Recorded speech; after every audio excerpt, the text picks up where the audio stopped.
ភាសាខ្មែរថ្នាក់ទី2មេរៀនទី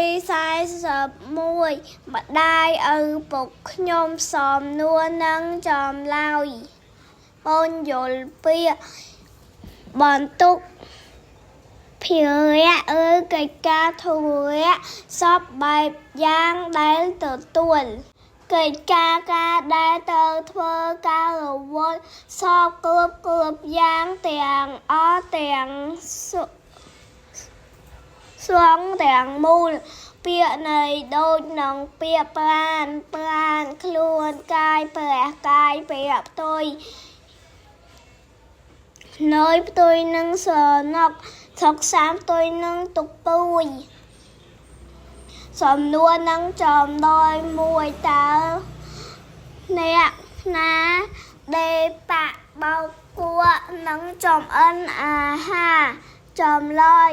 អ្នកដេបៈបោកគួរនឹងចំអិនអាហារគឺម្ដាយ2តើអ្នកណាជាអ្នកធ្វើស្រែចម្ការនិងងក់ប្រាក់កាក់ចម្លើយអ្នកធ្វើស្រែចម្ការនិងងក់ប្រាក់កាក់គឺឪពុក3តើប្អូនគោរពឪពុកម្ដាយប្អូនឬទេព្រោះអ្វីចម្លើយខ្ញុំគោរពឪពុកម្ដាយខ្ញុំណាស់ព្រោះគាត់ជាអ្នកមានគុណដែលចិញ្ចឹមបីបាច់ថែរក្សាខ្ញុំរហូតមកចូលប្រាប់ពាក្យជូនក្នុងមេសូត្រ1ពាក្យម៉ែជូននឹងពាក្យ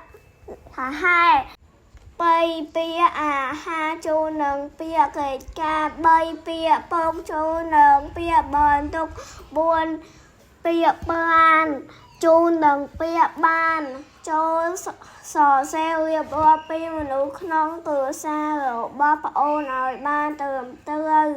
មនុស្សក្នុងគ្រួសាររបស់ខ្ញុំមាន6នាក់គឺឪពុកម្ដាយ